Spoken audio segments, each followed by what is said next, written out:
Hi viewers, మనం ఈరోజు మాట్లాడుకుందాం ఎన్ఆర్ఈ అకౌంట్ ఏంటి, ఎన్ఆర్ఓ అకౌంట్ ఏంటి, ఇది ఎవరికి అప్లికేబుల్, ఎవరు ఈ అకౌంట్ని ఓపెన్ చేయాలనేది. సో మీకు తెలుసా, ఎవరైతే నాన్ రెసిడెంట్ ఆఫ్ ఇండియా ఉంటారో వాళ్ళకి ఇండియాలో సేవింగ్ అకౌంట్ అనేది వాళ్ళు హోల్డ్ చేయకూడదు. ఒకవేళ వాళ్ళకి తెలియకుండా సేవింగ్ అకౌంట్ అని ఉంటుంటే వాళ్ళకి పెనాల్టీస్ అట్రాక్ట్ అయ్యే పాసిబిలిటీస్ కూడా ఉన్నాయన్నమాట. సో ఒక నాన్ రెసిడెంట్ ఆఫ్ ఇండియా ఎవరైతే ఉంటారో వాళ్ళు ఇండియాలో కనుక అకౌంట్ ఓపెన్ చేయాలనుకుంటే అది ఖచ్చితంగా ఐదర్ ఎన్ఆర్ఈ అకౌంట్ కానీ లేదా ఎన్ఆర్ఓ అకౌంట్ మాత్రమే వాళ్ళు ఓపెన్ చేయాల్సి ఉంటుంది.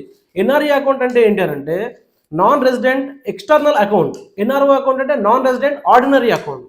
సో ఈ NRE account and NRO account యొక్క డిఫరెన్సెస్ ఏంటంటే ఎన్ఆర్ఈ అకౌంట్ బేసికల్లీ ఎవరికైతే అబ్రాడ్ ఇన్కమ్, ఫారిన్ ఇన్కమ్ ఉంటుందో ఆ యొక్క ఇన్కమ్ని ఇండియాలో పార్క్ చేద్దాం అనుకుంటారో వాళ్ళైతే ఈ ఎన్ఆర్ఈ అకౌంట్ అయితే తీసుకోవాల్సి ఉంటుంది. ఎవరికైతే ఇండియాలో ఇన్కమ్ ఉంటుందో లైక్ అది రెంట్ కావచ్చు, డివిడెండ్ కావచ్చు, ఇంట్రెస్ట్ కావచ్చు, ఇట్లాంటి ఇన్కమ్స్ ఇండియాలో ఎర్న్ చేస్తారో వాళ్ళు ఆ యొక్క ఇన్కమ్ని పార్క్ చేసుకోవడానికి వాళ్ళు ఎన్ఆర్ఐ అకౌంట్ అయితే ఓపెన్ చేయాల్సి ఉంటుంది. సో మనకి ఎన్ఆర్ఈ అకౌంట్లో ఎటువంటి టాక్సేషన్ అయితే ఉండదు as per income tax act. అదే ఎన్ఆర్ఓ అకౌంట్ అనుకోండి, మీరు ఎర్న్ చేసిన ఇంట్రెస్ట్ అండ్ ఇవన్నీ కూడా మనకి ట్యాక్సబుల్ ఇన్ ఇండియా అనమాట. సో మీకు ఈ యొక్క ఎన్ఆర్ఈ అండ్ ఎన్ఆర్ఓ అకౌంట్స్ ఏంటి, దాంట్లో ఏంటి లిమిట్స్ అనేది ఇన్ డీటెయిల్ గా మీకు కింద ఇచ్చిన లింక్ లో ఉంది డీటెయిల్ వీడియోలో.